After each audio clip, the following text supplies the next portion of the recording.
Hell yeah. Oh wait, there we go.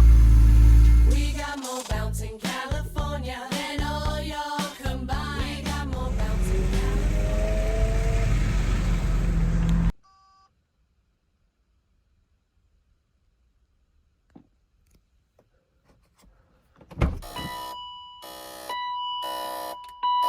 Why? Why on the Z8? Oh, it's awful. It's Nordstrom rack, gack, gack, gack, gack. So Thursday night's clip didn't make it, unfortunately. I was out here talking about the day. It was like this 5-minute thing, and I look up and the phone's dark and it died. Normally that's not a problem. It saves it before it dies, but file's gone. It's not there. So it's Friday night. I got a haircut today. Been working all day. My back hurts and I'm going to bed. What else is new? It's 10:50 at night. But yesterday was a late day at the shop. Did a bunch of customer stuff in the afternoon, normal stuff in the morning. And then yesterday evening dug into Project 540.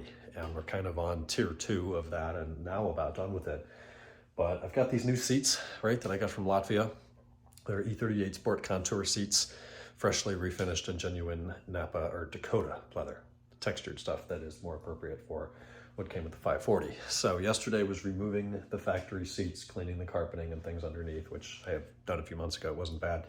And then working on the retrofit portion of the wiring and taking out, everything except the whole center console. Anything that bolts or screws to the center console was removed.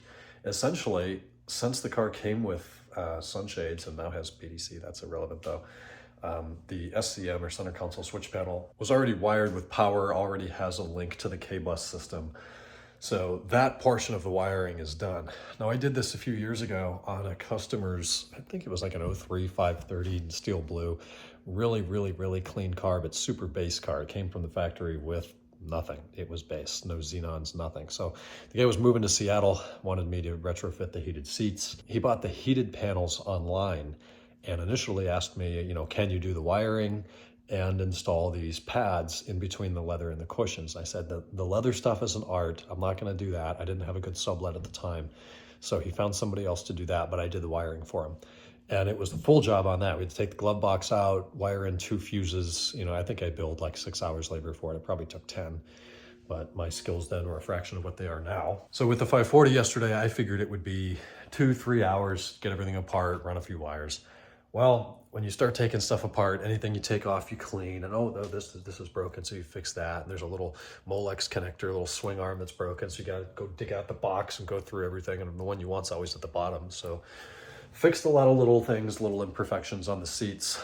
More annoyingly, after he recovered the seats, he failed to go around and cut the little holes for there's a screw here. Here's where the wiring comes through. He just stretched the leather over, put it in the hog ties, and said, hey, freshly recovered seats. He did great work on the leather, but for me to have to go through and figure out exactly where, both sides of the seat have, you got switches on the outside and the trims and seatbelt buckles with the blasters on the inside.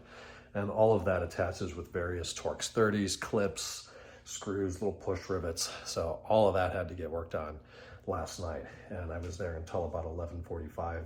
My body was very, very unhappy with me last night. I came home, I got in and out. You saw that clip pulling into the plaza. But I got home, I wolfed down dinner, watched some All in the Family, and got to bed. And that was Thursday. So talk to you guys tomorrow, today, Friday. Night.